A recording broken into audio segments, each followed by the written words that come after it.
Assalamualaikum sahabat Quran. Assalamualaikum sahabat Quran. Kayaknya nanti aku kurang mundur gitu ya. Bagaimana sahabat Quran Ibu Pemadana? Sehat selalu? Amin. Kerjanya lancar juga? Amin.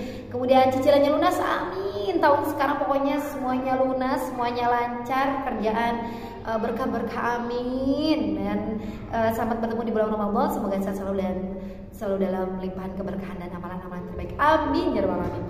Nah, seperti biasa, sebelum dimulai bismillah dulu. Nah, dan kita ingatkan juga nih yang selalu bertanya-tanya mengenai pelatihan PGA, metode bergambar, visual gerakan audio yang ada di Quran School Kuningan, langsung saja bisa di komen di sini, nanti Katya kasih link panitia adminnya. Bisa dipakai untuk ibu guru, bapak guru, orang tua di masjid dimanapun berada, bisa dipakai di mana saja, bisa dipakai oleh siapa saja, dan kalangannya dari anak-anak sampai nenek-nenek, bisa dipakai oleh semua orang, semua kalangan. Dan ini pelatihannya bukan buat guru saja, tapi juga bisa buat ya orang tua. Nah, Katya akan ngasih tip hari ini nih.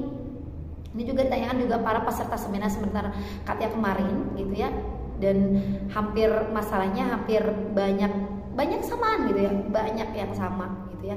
Ini pertanyaan-pertanyaan yang diajukan oleh sahabat Quran gitu di seminar kemarin. Makanya seminar itu tidak ada di blognya Katya, benar-benar hanya ada di seminar. Makanya nanti kalau ada seminar teknik mengajar, seminar bagaimana cara teknik menghafal dengan cepat dan sebagainya, bisa ikuti nanti seminar Katya ya. Nah, sekarang ada yang bertanya nih, Katya bagaimana nih anak murid sudah kelas 3 SD, sudah kelas 1, sudah kelas 2 SD, pokoknya udah besar lah gitu ya.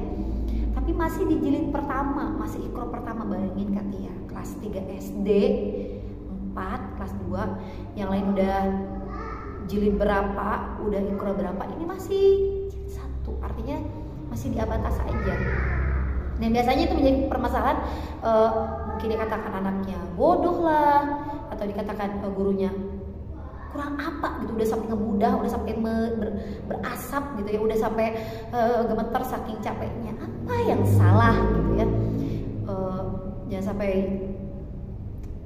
gurunya jadi baby blues, anaknya baby blues juga gitu ya. Gurunya baby blues artinya pas ketemu dengan anak tersebut jadi udah lelah duluan dan kayak pusing duluan gitu, jadi baby blues guru.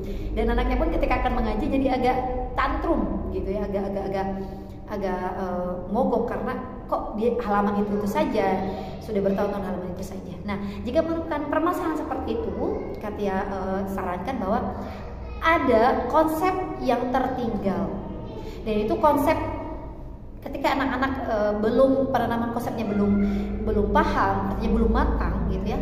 Penanaman konsep itu benar-benar hafal ijazahnya. Kedua, memang bisa kemampuan untuk pemahaman konsepnya adalah dia bisa diulang-balik setiap hurufnya ketika dia masih TK atau dia masih kelas 1 SD, artinya dia masih dasar gitu ya.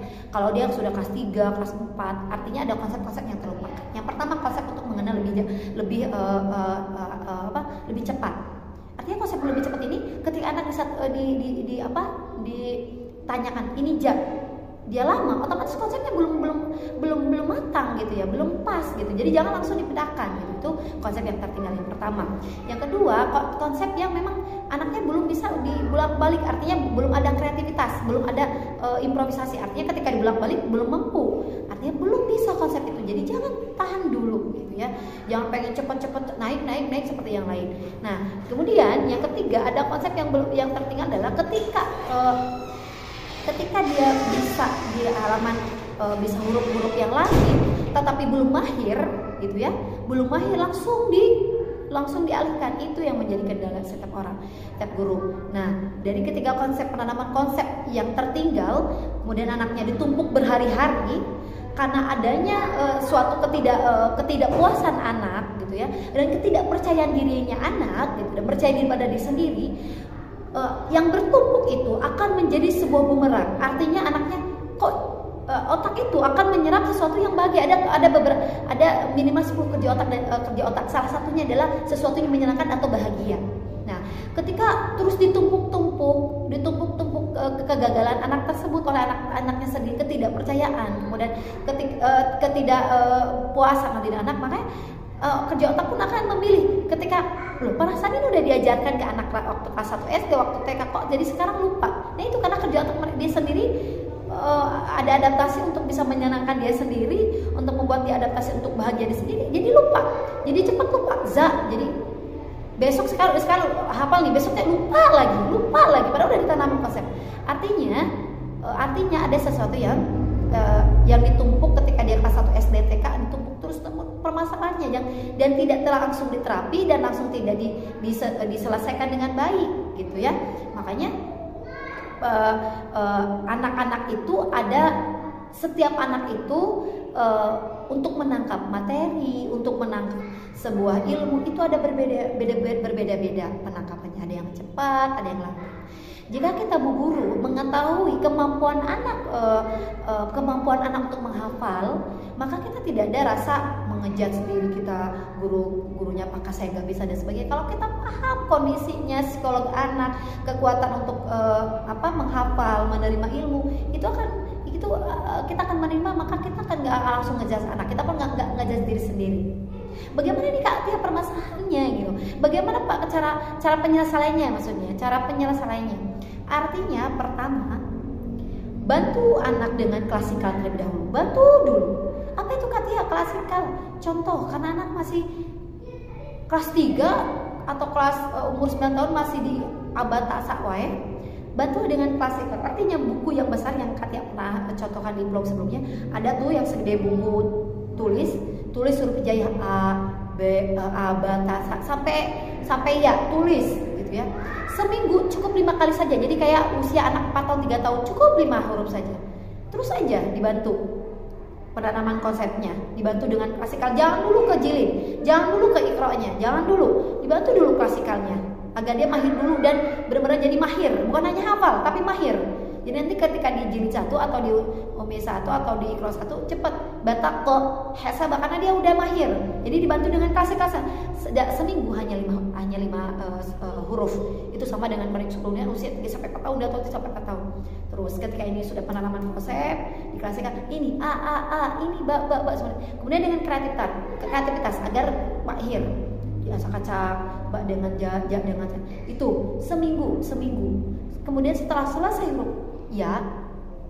setelah huruf selesai ya baru nanti masuk ke jilid ya. Jadi penyelesaiannya dengan bantu dengan klasikal, jangan dulu masuk jilid, bantu klasikal selama bahkan seminggu hanya 5 huruf 3 harinya itu dengan 1 sampai 5 itu seperti ja ya, bata ja kan ja.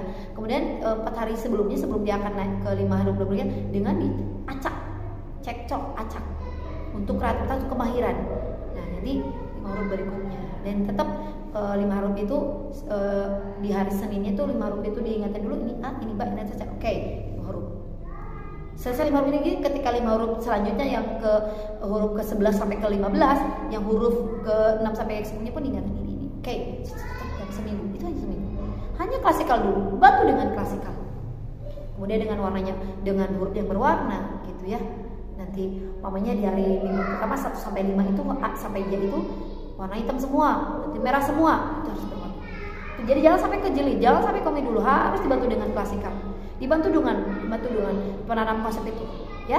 Baru nanti setelah muayyan dari huruf A sampai yang ketika kita persepsi atau drill atau murojaah akbar, kita acak. Kalau sudah bisa masuk ke jilid. Agar apa? Agar anak merasa tidak saya bodoh, dia itu aja. Karena ketika permasalahan yang ditumpuk seperti itu, maka anak akan jadi tantrum, gak mau ngaji, males, nangis, ngamuk. Karena merasa dia tidak bisa, dia merasa bisa itu udah bertahun-tahun kok masih yang ini aja. Jadi dia akan dia selain ngamuk dengan gurunya, dia akan marah terhadap diri sendiri. Yang marah terhadap diri sendiri diluapkan ke orang lain, gitu ya. Jadi Kak Tia sarankan hanya dengan klasikal. Itu saja. Semoga dapat dipahami dan semoga Allah mudahkan, menyehatkan. Allah sehatkan juga guru dan anaknya, murid-muridnya juga. Kita tutup ya. Subhanakallahumma wa bihamdika asyhadu an la ilaha illa anta astaghfiruka wa atubu ilaik. Assalamualaikum warahmatullahi wabarakatuh. Assalamualaikum warahmatullahi wabarakatuh.